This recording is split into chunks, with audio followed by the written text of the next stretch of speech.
Carl and Liam here from Brrraaanins A Head-Banging Life, gbhbl.com for sure. And it's the end of the year, which means list time. We've got tons going up. We've got your music ones, we got some gaming ones, and of course we have this one, our horror movie list.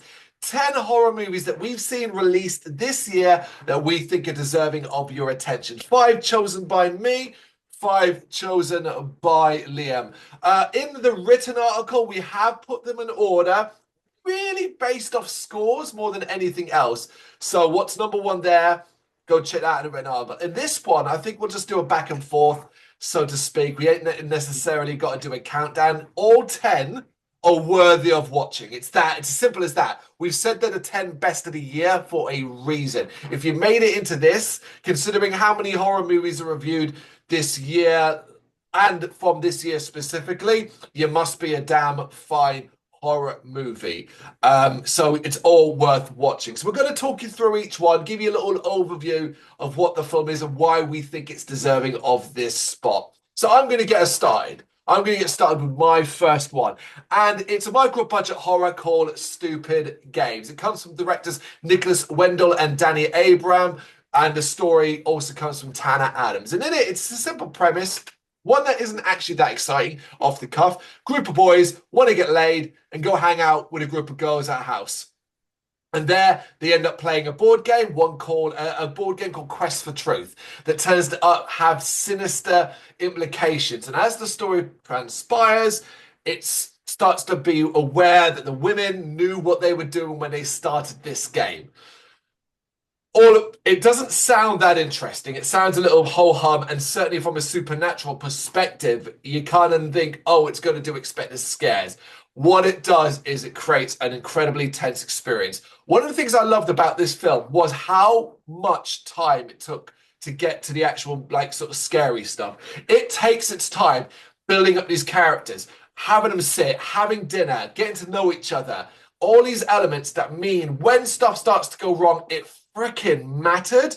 I gave a shit about each and every single one of them and the dynamic and why their individual personalities were then used for the game's evil sort of behavior, or the monster behind the game, and how it was able to use their personality traits. And I could identify that. I thought it was incredibly done for a low budget horror as well, because it all just takes place mostly within this one apartment and a couple of rooms. So it's really low budget, but an incredible cast, some really well done scares as well. It gets quite dark and twisted at the end.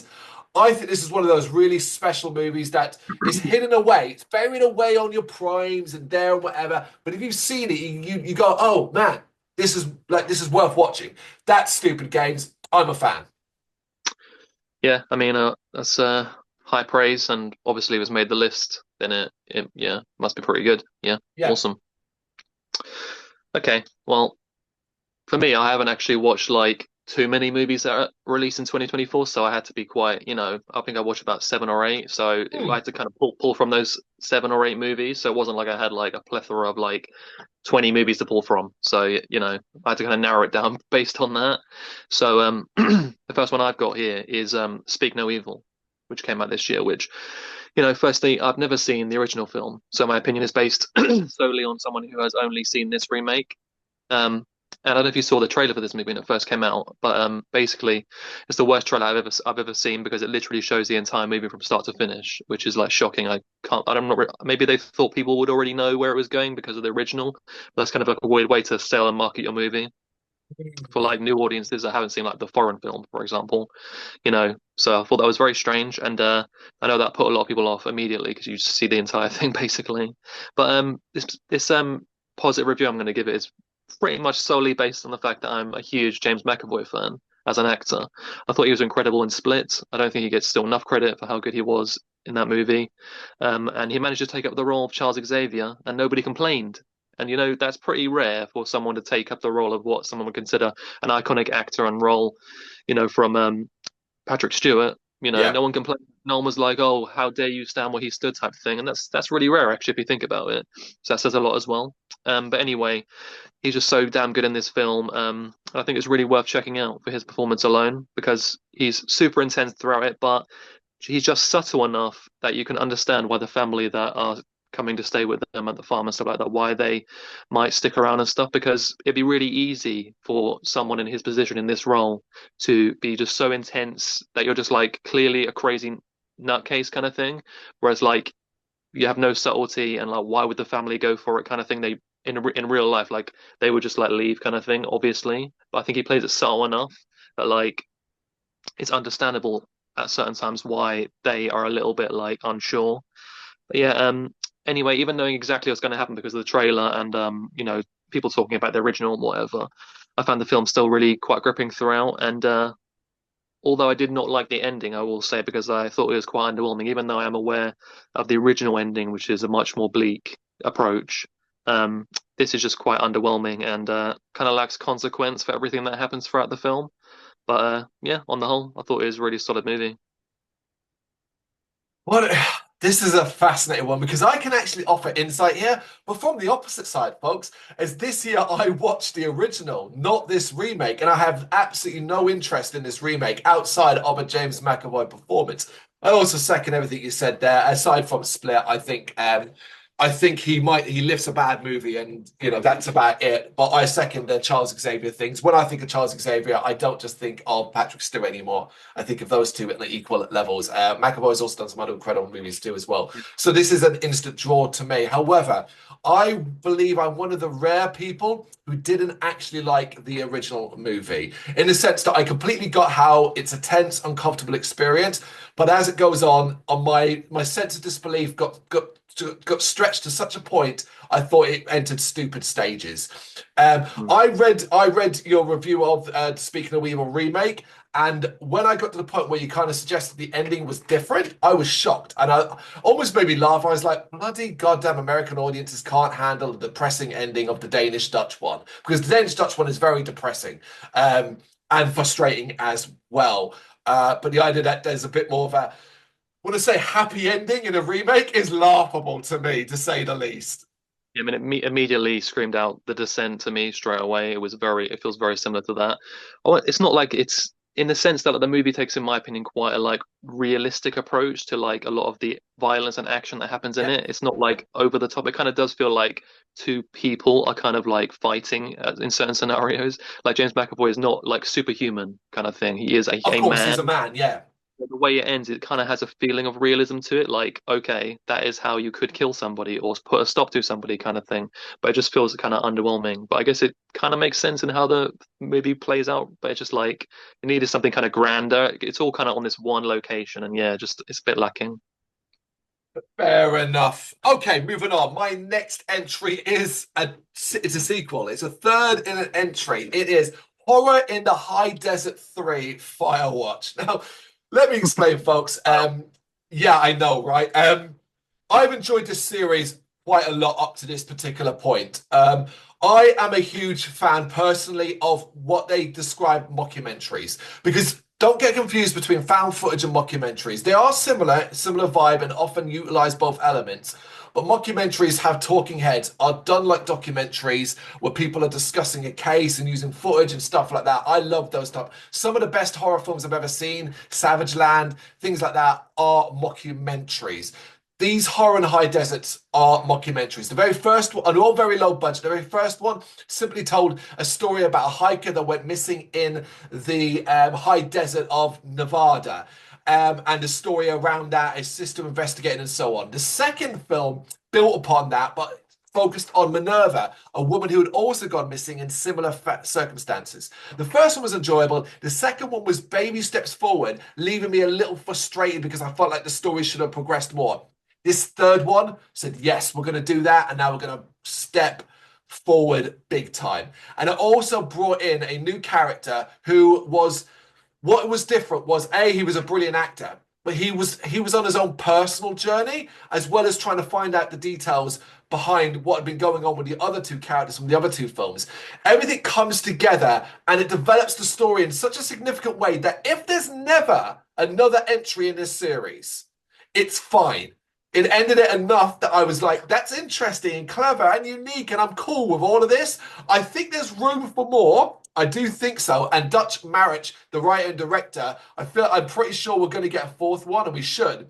But as a sort of continuation of this series and where this went from a storytelling perspective, I loved it. It is scary as well. Like the found footage aspects and how that's utilized into the mockumentary side of things is done really, really well. Just that whole, did I see that out of the corner of your eyes? I'm a big fan of this series, and the third one was one of the best films I saw this year.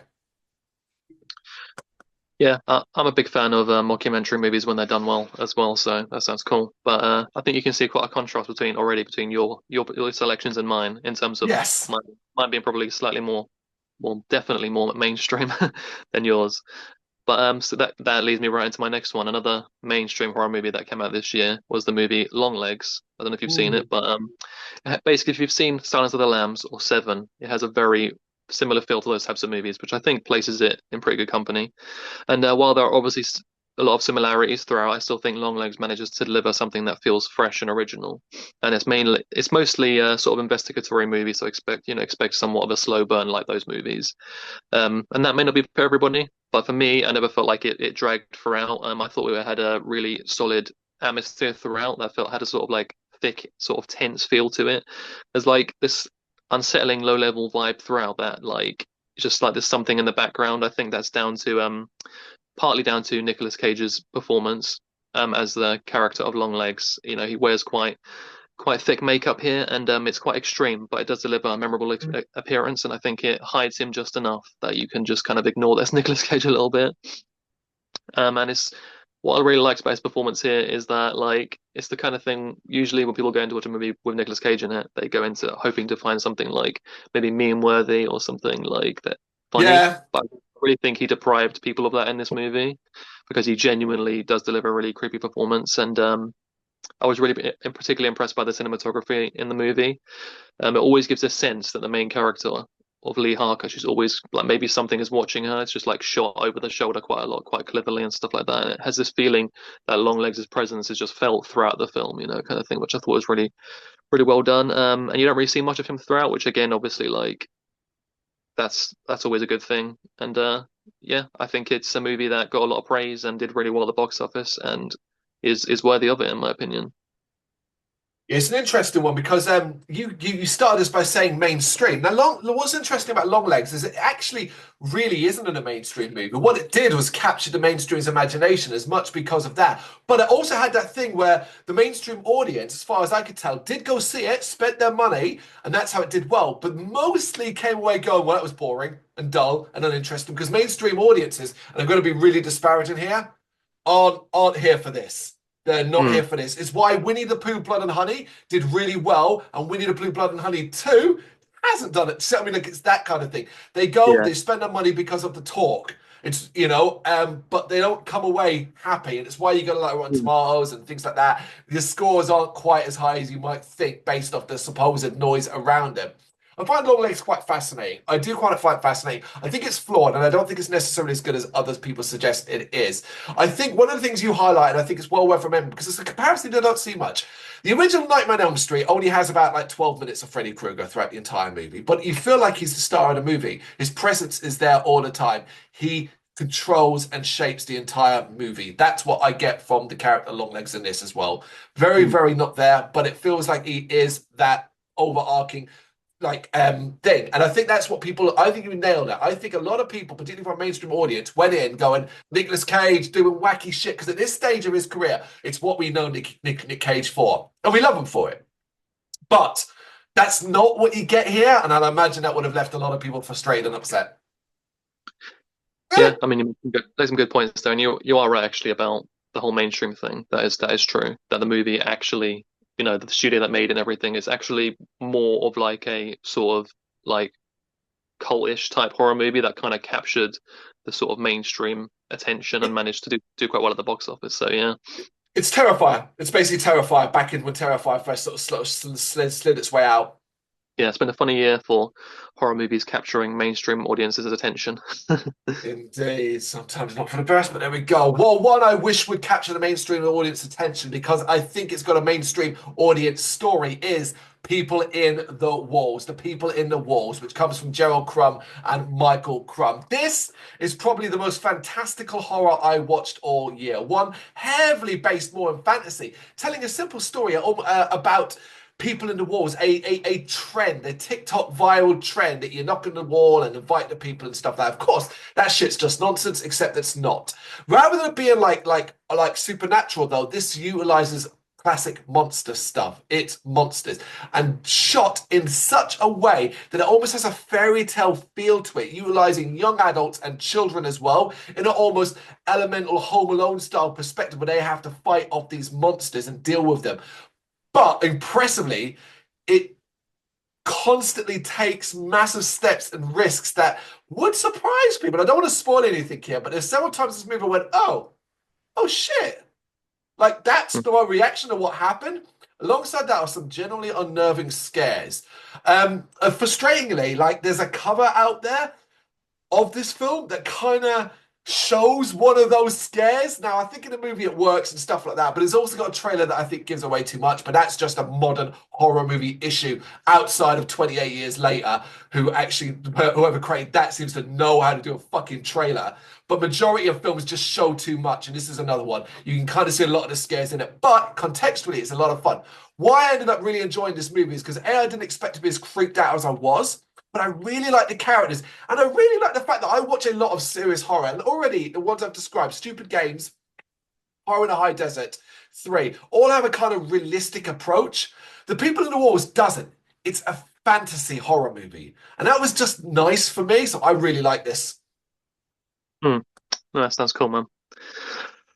Okay, this is probably the most mainstream of the ones I'm going to throw out there, and maybe surprising to some, but I feel it does technically fall under the banner of horror, fantasy, comedy, sort of maybe family movie. I think you know what I'm going to say. We so debate about this one. It does. I mean, especially the. I think it's a fair argument to have. It's quite an interesting debate to have whether or not it fits in, but it is Beetlejuice. And I feel like I just had to highlight this movie just because it was one of the movies I saw this year that kind of surprised me because I really expected to hate this film because I just have watched many legacy sequels for things that came out a long time ago. Sequel comes out like 30 years whatever later, and yeah, not been too impressed what I've seen basically up to this point. And I didn't really enjoy the trailer that much when I saw it. I, again, didn't really raise my excitement levels. But when I watched it, maybe because I had really low expectations, I don't know. But and I watched it and I saw it was getting some positivity online. And I did enjoy Tim Burton's recent work on the Wednesday Netflix show. So I thought, give it a shot one more time. This is the last chance. And yeah, I'm glad I gave it a chance because I really enjoyed it overall. I thought it really did a great job of capturing the weird sort of eccentric essence of the original film, which I think, you know, is really hard to do, especially for movies that came out in that time period. It's just like almost impossible to bring out a modern movie that can somehow capture that sort of 80-ish essence. And again, even though Michael Keaton hasn't done it for a long time and he is much older, I thought he really fit back into the role Beetlejuice really well, which I thought was impressive. And there's a lot of creative practical effects throughout, which is impressive as well. And it has a really great pace that I enjoyed. Like it's really fast and snappy, and I think that doesn't leave you moments to breathe, which some people might not like, but I think it fits well with the Beetlejuice character and the whole world and everything. And yeah, on the whole, I was very entertained, and I'd be all for a continuation down the line. Sure you would. Yeah, we debated the horror. I was not particularly happy to see this on the list. However, I relented on the basis purely that on IMDb, horror is listed as one of its categories. IMDb is a good enough source, a fair enough source that I'm okay putting it in there. It's a horror comedy. It's got horror elements. Horror is something that horrifies. And Beetlejuice has elements of that. I haven't seen it. I can only go on really. I'm going to just go on two things. One, the general consensus, what I hear, but also just my general opinion where I'm going to get a little ranty, which is simple as this. I'm glad people love it. I'm glad they do. Get in the fucking bin. I have no interest in this film. Are you fucking kidding me? Honestly, to Christ almighty, the amount of fantastic work that indie coming from the indie world, and all it is a nostalgia. Do you remember when? Do you remember when? Do you remember when? Who the fuck cares? I have no interest in this film at all. I don't care how well it might have turned out, because the fact that that's the vibe that you have to go into at first. Oh God, it's going to be. Why are we doing this? Why are we setting us? Why is Tim Burton such a fucking hack these days? Also, why do we get an actor, and then just shove them down our throat to the point where you just start to vomit them up? They've done it with everyone, and now they're doing it with Jenna Ortega. It's just like everything. She's the new goth like character, and it's getting dangerous. Where as soon as I see a picture, like directly after this film came out, all I started to get was trailers for Wednesday season 2. I knew season 1 because I got no interest in it, and it's like, oh my god, I can't. And the only thing I've seen Jenna Ortega in, me personally, is the Scream movies, the new Scream stuff. So I'm not like watching loads of stuff, and I feel like I'm getting a stuff down my throat. Do you see what I mean? It's stuff like that. I hate, what I hate is the fact that this film even needed to exist. The fact that it exists. Now, I'm glad it turned out okay, but seriously, is that the best we're fucking gonna do? And like the amount of money that was given into like budget-wise for this and pay-wise and all of that, and I'm just thinking this fucking sucks, man. Like this fucking sucks. And there's also people can live in the past rather than looking for something forward. And I know that's really judgmental and stuff like that. And I know I'm not necessarily right. It's just my opinion. It just is. Will I eventually get around to watching it? I think eventually. I get normally when I'm hungover as fuck. Me and my wife are like having a duvet day. We're not really wanting to move much out of the bedroom. We'll stick in a load of movies that we've been meaning to watch that like aren't normally the sort of things I like to watch. That's how I ended up watching things like John Wick and all of that. One of those hungover days. I'll probably watch this one of those days, but my God, it's so far from my high priority. I don't know, man. I mean, I'm glad you at least thought it was good. I mean, because you know, you're a trustworthy source. If it was bad, I believe it was bad. Yeah, I mean that's fair enough. That's fair enough. Yeah, I just think you're right. Obviously, like society is obsessed with trying to like, with nostalgia and like throwbacks and like trying to recapture like the magic of something from the past. And Yeah. it failed it's failed like pretty much every attempt at doing that. You can name anything that they've tried to do that, but I do think on this occasion it did succeed. But that's just my opinion. No, that's exactly it. It is an opinion based. I know many people that love this movie, so there you go. Okay, second last one, and this is a late entry, folks. I can't believe this. I actually had this debate in my head, right, about basically leaving Christmas films out of this list. I'm like, there's no way a Christmas film or a themed Christmas film could enter the best films of the year. Then along came Curtains for Christmas, which got very close to entering this top 10. It's not there. It's a recommended watch for a hilarious comedy horror based in the Christmas period. I do urge you to watch that. But then, by chance, I watched a second Christmas film released this year that was fucking brilliant. And it's one of my favorite of all time now. It is called Advent. And it is, you're going to shock, a mockumentary / found footage again.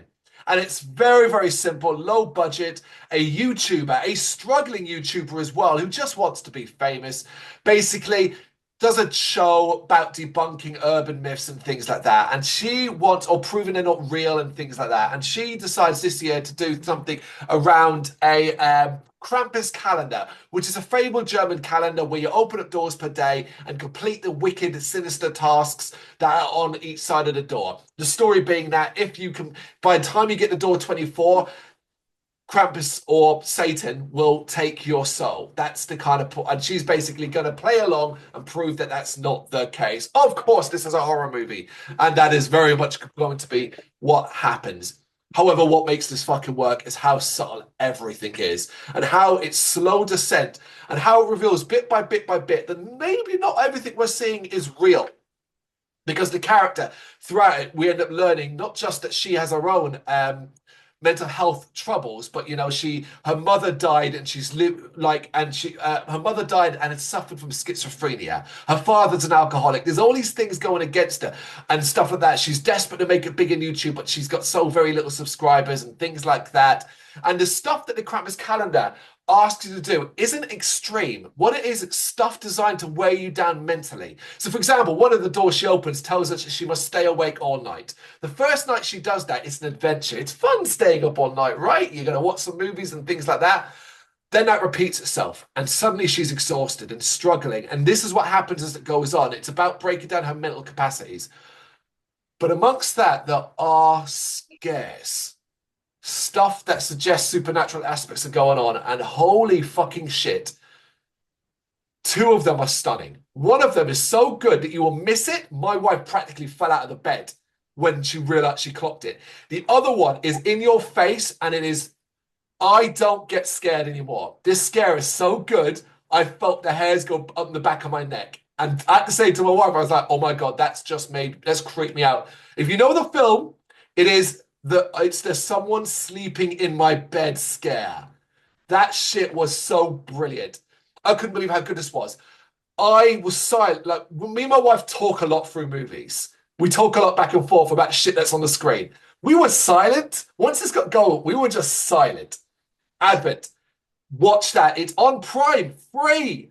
Watch it this fucking year. It's a Christmas movie through and through as well. Got everything going on there. But my God, like hopefully it'll leave an impression the way it did me. Absolutely loved it. It's actually, if I was to put them in order, it is my second favorite of the year. Man, I think you should get a credit as like a producer or something on the film for your selling of it, you know. Maybe you should get a credit if people start watching it. But I don't. With my movies, I don't think I need to really suggest people watch them because I think people probably already have. Hmm. That's kind of the difference with my selections. But the next one is going to be Alien Romulus, which I think we both agree is the best Alien film since Aliens. Can we both agree on that, right? Yeah, yeah. I would say it's the yeah. You know, Is I'm it? gonna. You're Oh, better than Alien 3. Like we can I'm probably have just. a I'm. debate about that, They're but maybe on a similar level because there may be Alien 3 and Alien Romulus on a similar level, but I would agree with you. Yeah, the best Alien film since Aliens. yeah, I mean it's not necessarily a fair comparison. They're very different movies, Alien 3 and Alien Romulus. But yeah, cool. We can agree on that. But anyway, I don't think that's a difficult thing to achieve, really, because there's been many attempts since Aliens, and but I still think that's worthy of praise considering there's been many attempts that have not succeeded. This is a franchise that has been struggling for a long, long time. So to see we get an entry in it that, I think is more on the positive than negative, that's a good thing. And I kind of think it's re-energized the franchise where it was like looking almost dead, really. So anyway, I think this film has flaws, but I think it is really actually close. It's so close to getting it perfectly right. But it's just it needs to cool its pacing at times. I think it has a really like breakneck pace, and that is good for certain audiences. They like the fast pace and the action and stuff like that. But as a fan of maybe like Alien, all the horror elements of the franchise and the more like slower, atmospheric aspects to that franchise, I think like it could have done with a bit more of that basically. But because it's a mainstream Aliens movie, you're less likely to get that. It's trying to capture that mainstream audience and the popcorn cinema fan, and I think, you know, it's kind of like, in my opinion, a bit of a combo of Alien and Aliens.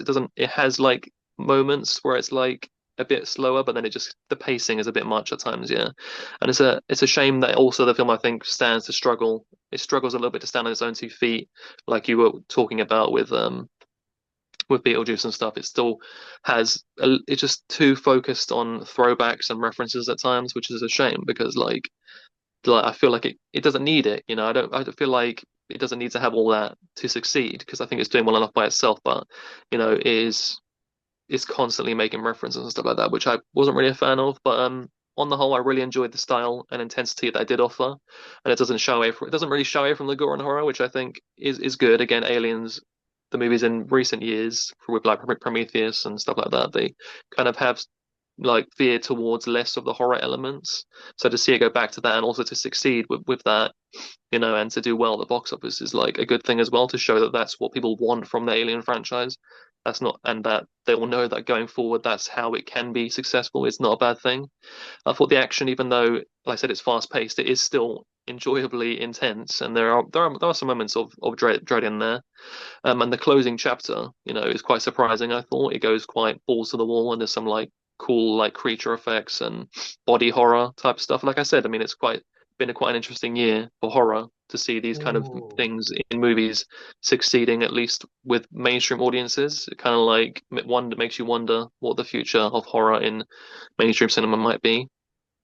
But on the whole, yeah, I thought I had a lot of fun with it, and it doesn't really have much subtlety, but I thought it made up for it in its performances and creativity on the whole. That's it. This is a fascinating one for me. I still don't know how I feel about Alien Romulus. I can state the obvious. I don't hate it, but I also don't love it. I want to highlight. So, like, I don't love this obsession with nostalgia, and I didn't love that Alien Romulus just couldn't leave it alone. A reference here and there is fine by me. It really, really is. But like it just was obsessed with it to the point where it got embarrassing at times. Yet it would then change some significant elements that I just outright didn't like. So, for example, one thing I hate about Alien Romulus is the speed in which the alien is birthed.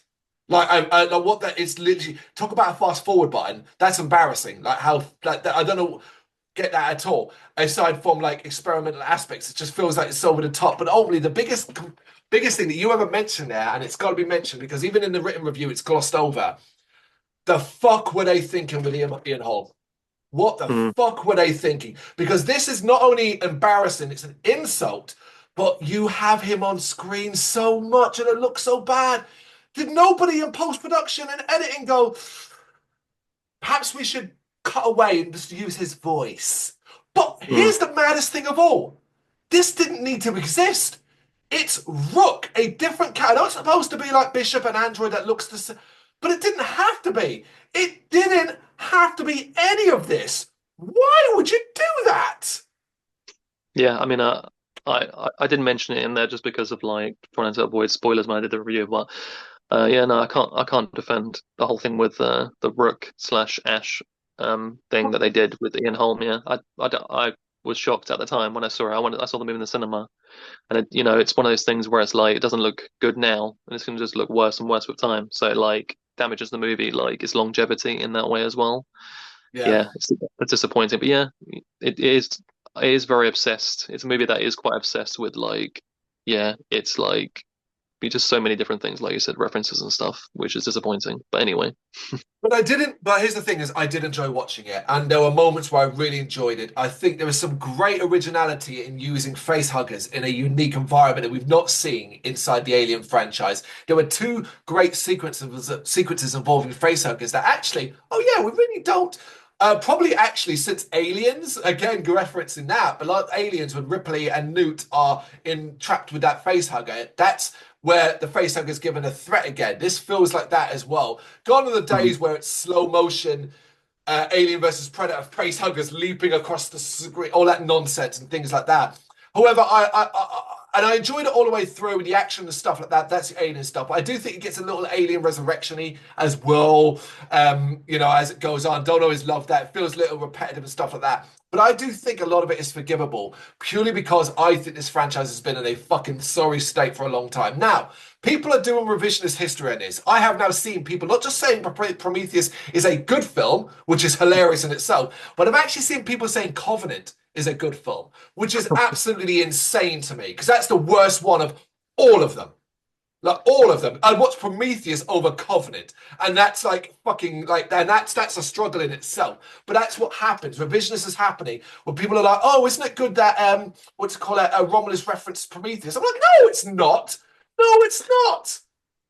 yeah, I mean, one of the biggest things I came out from this movie saying was after um, me and Sally afterwards we came out and saw it without talking about. One of the first things I mentioned was the fact that the movie begins by saying that its executive producer is Ridley Scott, and I like Ridley Scott. He's made a lot of great movies, but I think he needs to just let go of this franchise now. I think he Yeah, needs to get his hands off it because one of the things I immediately was talking about when it came out of the movie was that his hands are all over this movie, and there's a reason why it has references so much to Prometheus. It's because he is such a huge fan of those movies. He thinks they're great, you know.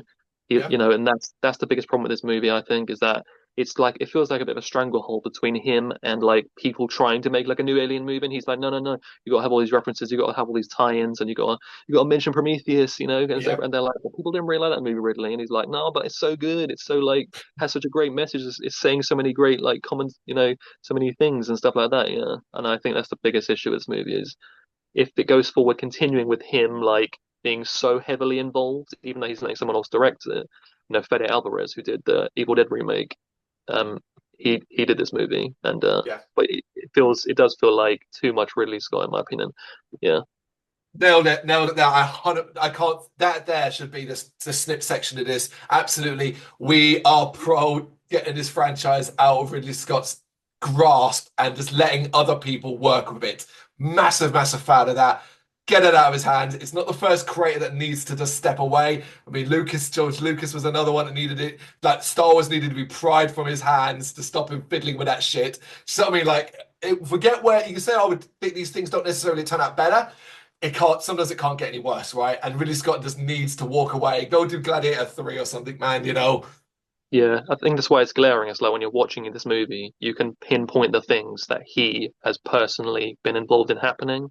And like we It mentioned with feels, that, you're right. It feels like there are moments where it almost stops to go, right, okay, so this part is Ridley's bit. Something like it feels like that.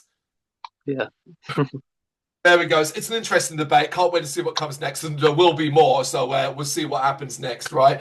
Um, Last but not least, this one isn't actually really. Unfortunately, I'm going to talk about it. Well, it has come out this year. It's mainly being now doing film festivals, so it isn't actually available to watch in this country outside of screener links and things like that. But it was released in this year in America and stuff like that, and it's being shot in film festivals. So I need to talk about it because it is my favorite film of the year. It is Compression. Directed by Jacob Blinsky, co-wrote with Peter Masukis, starring Emily Dulich, Kevin Roach, and Michelle Rose. Compression was a shock.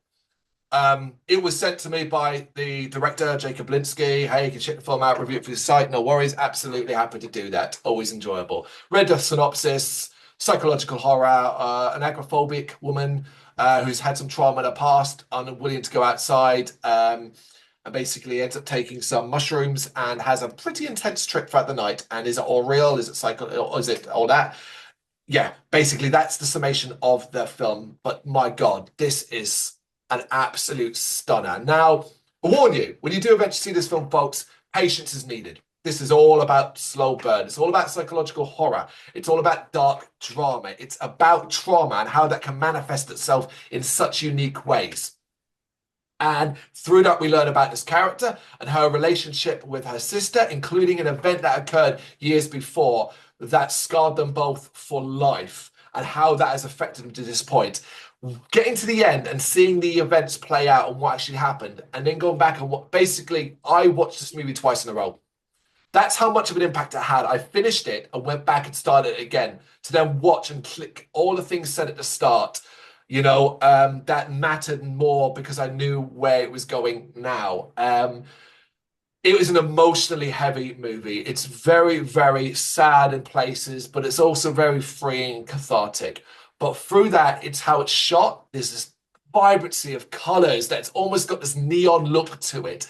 The music is stunning. It's just an incredibly well acted movie, of course. Emily Dirchlis is brilliant in that lead role. I could not keep my eyes off the screen. But when it also comes to the horror aspect, because it's not horror in the conventional sense, but when it comes to horror things, it does some very clever stuff. And a lot of it is based around the suggestion that something out there is trying to make her leave her home. And she's frightened of doing that. And that's like where that tension comes from and all that. But it's psychological and how that plays out. I gave this, I think, gave this 9 out of 10, like the highest score I gave on the site. Rare that any horror film gets that high from me these days. It's a real struggle sometimes with horror. Mm. And I'm planning to rewatch it over the festive period with my wife Lou because she hasn't seen it yet. She didn't watch it with me because at the time I was watching it at work. So we kind of saved it a point where we're gonna have time off so that she can watch it with me. And it'll be my third watch in like 6 months. Like that's how much like this film is great. So that's Compression. That's my favorite film of the year. Oh wow, yeah, that's really high praise, man. I have to check out myself. And obviously, some of the other ones you mentioned as well sound cool. All right, this is my final one, and it is the movie called Strange Darling, which is another movie that has been getting quite a lot of positive attention this year. Um, this movie presents its story in a similar fashion to the movie Pulp Fiction. If you've seen that, you know exactly what I mean. It tells the Oh chapters yeah, yeah. where they're shown sort of they're out of order basically. So you don't see in the chronological order. So it gives you little details throughout of like how the story and little certain pieces come together as it goes along, and it made it a very compelling watch. As the little details are fed to you and things are slowly start to make sense. But even though you feel like they're starting to make sense, I think the best thing about this film is that it constantly subverted my expectations and kept me guessing. And even though I thought I understood where it was going or what was happening or who the characters were, or what their roles were in the story, it subverted those expectations. I was wrong most of the time, basically. And it has a really stylish sort of filming style. It's filmed entirely on 8mm film, so it has a really nice look to it. And the performances are stellar, and the gore has a sort of is really like brutal, but has a realistic feel to it. And this movie hasn't been hasn't been related on the site, hasn't been rated on the site yet or reviewed. But if it was going to be, me and my partner Salah, we agreed that we thought this was going to get a 10 out of 10 simply because there's just nothing bad about it. We just really sat down and thought, like, if we were going to when we are going to review this movie, like, what did we not like about it? And there just is nothing that we didn't like about it. And I think if that's the case, then 10 out of 10 is what it gets. So yeah, I thought all around fantastic film. Highly recommend it. Yeah, well, this is fascinating for me because this is one of the only in the list where I have nothing to add aside from this. My wife and I made a little list of films we kind of want to check out over the festive period, and this is on that list because I hadn't even heard of this film until Liam mentioned that it was going to be in this top 10. And that's really rare. That's not arrogance. I don't hear about everything, but I hear about a lot. And to not have heard of this film and know it existed is a surprise to me, particularly if you're rating as highly as 10 out of 10. I mean, 10 out of 10 for us folks, remember, isn't this film's unbeatable. It means it's as good as it's going to ever get, basically. That's why we rate 10 out of 10. So it's, it's a fine score for us. But I'm fascinated by it. I've read the sort of splurge. I haven't watched I never watch trailers anymore because they can't be fucking trusted. But this is on my list. So after the Christmas period, hopefully I'll be able to say to you, yeah, you were fucking right. Or maybe I'm going to go 10 out of 10 lunatic, you know what I mean? Like that kind of thing. I already gave you shit over the score of Alien Romulus, but yeah, hopefully it's as good as you say. Yeah, no, you should do that. I'd love to hear your opinion on it when you've seen it. No worries. Okay, do you have any like what's the word I'm looking for? Like didn't make the list, but you just want to give a shout out to anything? No, like I said, there just wasn't that many I've actually seen this year, so that they were probably the five best. I mean, even if I'd seen maybe more, then maybe some of these might not have even made the top five. But that's just how it went for me anyway. Well, as a shout out, I just want to give, as I said, Curtains of Christmas, I already mentioned, massive shout out to that. Do check that out. It's a brilliant comedy horror from Steve Rudensky, hilarious. These are weird shouts, not necessarily they're saying they're good movies, but just maybe they're better. I want to give a little shout out to the Omen prequel, which was way better than it had any right to be. There's that. Way better than any right to be. The same goes to Sting, which was a spider movie that I thought would be nothing but throwaway, but it actually ended up being quite a violent and gory film. Really took me by surprise. And the French infected zombie movie, Mads. M-A-D with a capital S. I didn't love Mads as much as everyone else did. I thought it was quite boring for quite a while. And there were elements I didn't like at the end as well.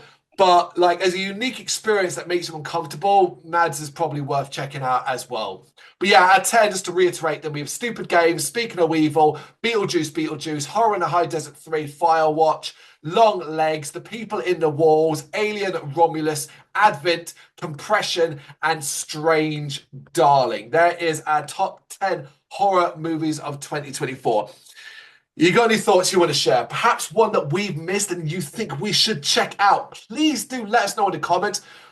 We've got time over the festive period, so let us freaking know now so we can check it out and then go fucking oh, you all right. Or do you massive dispute any that were in this list? You know what to do? Let us know in the comments.